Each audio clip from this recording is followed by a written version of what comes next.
Hello friends, welcome to new video. तो इससे पहले मैंने एक और वीडियो बना लिया है यूनिट 2 पे ईवीएस का।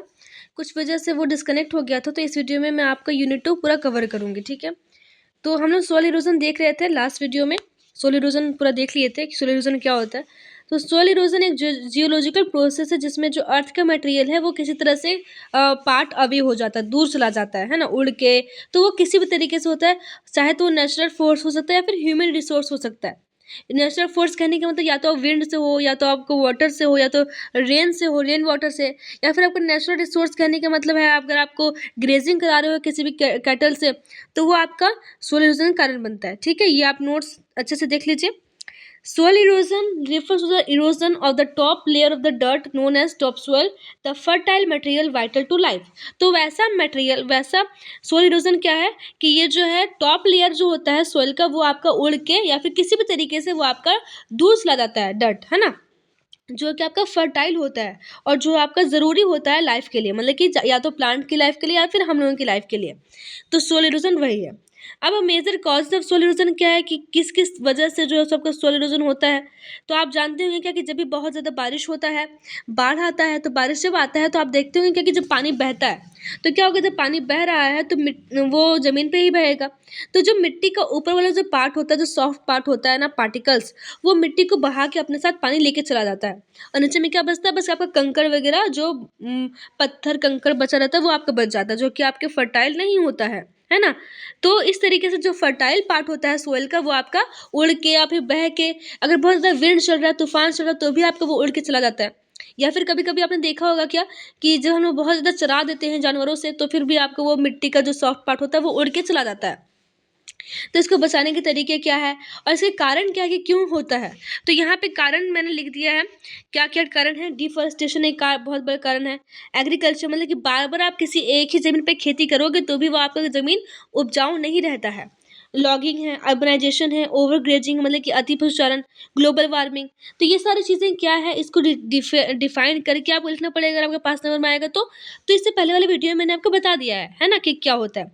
अगर वो आपको देखना है तो आप प्लेलिस्ट में देख सकते हो, या फिर आप टाइप करोगे आपका लैंड डिग्रेडेशन, तो फिर आपका आ जाएगा लैंड डिग्रेडेशन बाय रूमेयास, तो आपका आ जाएगा। वहाँ पे मैंने इस सब का नोट्स डिटेल में लिखा हुआ है। फिर भी आप ये समझ लो क्या कि वही सारी चीज़ें यहाँ पर भी है, तो वही सारे नोट्स को आप यहाँ पर भी अच्छे से लिख दोगे। देख दो यहाँ पे, देख लो फिर क्या बोल रहा है कि flowing water and rain water wind are the prime agent which cause a significant amount of soil loss each year. मतलब कि प्रत्येक साल जो है आपको जो सोइल इरोजन होता है, सोइल का जो लॉस होता है, वो आपका फ्लोइंग वाटर से होता है, रेन वाटर से होता है, विंड से होता है ना। तो इस सब को बचाने के लिए हम लोग क्या कर सकते हैं, कभी कभी आपने देखा होगा अभी जो धान का सीजन है, आपने देखा होगा जो आपका फील्ड होता है, तो फील्ड पे जो धान काटते हैं तो इतना इतना सा जो है सो फील्ड में वो पुआल या फिर क्या बोलते हैं, धान का जो है वो डंठल, स्टाक बोलते हैं इंग्लिश में, वो रहने देते हैं। क्यों रहने देते हैं?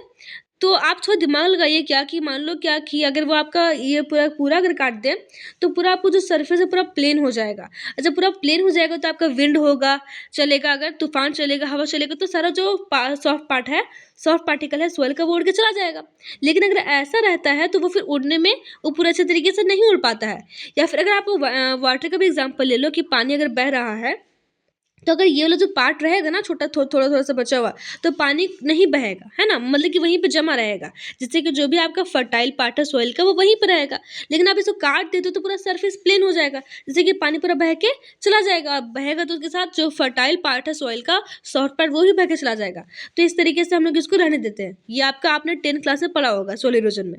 ठीक है, तो देखो यहाँ पे क्या बोलता है कि टू मच सोइल इरोजन, अगर बहुत ज़्यादा सोइल इरोजन होता है तो आपका ये लैंड डिग्रेडेशन को लीड कर सकता है। ठीक है, इससे पहले वाली वीडियो में मैंने आपको बताया था दूसरा चीज़, क्या बताया था मैंने, हाँ, डिफॉरेस्टेशन बताया था। तो अगर आपको देखना है तो डिफॉरेस्टेशन बैरोमेया सर्च करके देख सकते हो। लैंड डिग्रेडेशन अभी हम लोग इसमें पढ़ेंगे। ठीक है, लैंड जब बहुत ज़्यादा क्या बोलते हैं उसको सोइल इरोजन होता है तो ये आपका लैंड डिग्रेडेशन का कारण बन जाता है। लैंड डिग्रेडेशन क्या है? Land degradation is a critical environmental issue that significantly impacts agriculture productivity, biodiversity and ecosystem health. मतलब कि भूमि भूमि खराब होना, लैंड डिग्रेडेशन मतलब कि जमीन आपका कट कट जाता है। तो ये कैसे होता है? Land degradation refers to the deterioration of the land's quality, मतलब डिटेरियोरेशन का मतलब होता है बद से बदतर हो जाना, जमीन का बद से बदतर हो जाना, and productivity due to various factor which reduce its ability to support vegetation and agriculture activities। जब आपका ज़मीन देखते हो कि सूखा वगैरह में जब बहुत ज़्यादा सूखा पड़ जाता है और ज़मीन में दरारें आ जाती है ना, तो वो आपका लैंड डिग्रेडेशन कहलाएगा। तो ये होता है किस वजह से? सोइल इरोजन की वजह से। जब बहुत ज़्यादा सोइल इरोजन हो जाता है तो आपका वो लैंड डिग्रेडेशन का कारण बन जाता है, जिससे कि जो आपका ज़मीन है वो ज़्यादा उपजाऊ नहीं रह जाता है, बहुत ख़राब हो जाता है, कोई भी फसल हम लोग वहाँ पे नहीं उगा सकते, मतलब कि मिट्टी का जो उर्वरक क्षमता है वो भी आपका ख़राब हो जाता है। झारखंड इज अब झारखंड में जो है ना लैंड डिग्रेडेशन ज़्यादा हो रहा है। पहले आपका राजस्थान में होता था, तो रेट अगर देखा जाए, डेटा अगर देखा जाए तो राजस्थान पहले था। पहले अगर डेटा देखें तो राजस्थान जो था वो आपका फर्स्ट नंबर पे आता था लैंड डिग्रेडेशन के मामले में। लेकिन अब जो है आपका झारखंड फर्स्ट पोजीशन पे आ रहा है लैंड डिग्रेडेशन के मामले में। तो ये आपका बहुत ही बड़ा चिंता का विषय है। Jharkhand is one of the states in India with a high level of land degradation according to a Center for Science and Environment CSE एक डिपार्टमेंट है जो स्टडी करता है इस सब के बारे में। तो बताया गया कि 69% of Jharkhand land is degraded, कि जो झारखंड को जो भी आपका लैंड है वो 69% डिग्रेडेड हो गया है। डिग्रेड मतलब कि ग्रेड मतलब अच्छा ग्रेड और डिग्रेड मतलब खराब हो गया है। The destruction and land degradation Atlas of India 2016 states that 68.98% of Jharkhand's land is under desertification, है ना। तो ये बताता है ये डेटा कि झारखंड का जो है 68% जो लैंड है ये आपका ख़राब हो गया है। ये आपका ऑब्जेक्टिव के लिए इंपॉर्टेंट हो सकता है। एक और टॉपिक में आपको पढ़ना है वो आपका है माइनिंग इंडस्ट्रियल एक्टिविटीज़, ठीक है।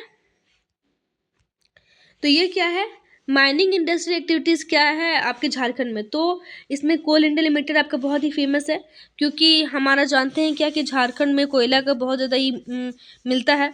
तो CIL इसका हाँ शॉर्ट फॉर्म है। It is a major coal mining company in India and operates several coal mines in Jharkhand including Jharia coal field and Bokaro coal mine, ठीक है। तो ये आपके ऑब्जेक्टिव में आ सकता है 1-2 क्वेश्चन। फिर क्या बोल रहा है कि one of India's leading steel producer Tata steel is involved in iron ore mining in Jharkhand. The company operates mines like Noamundi iron ore mine.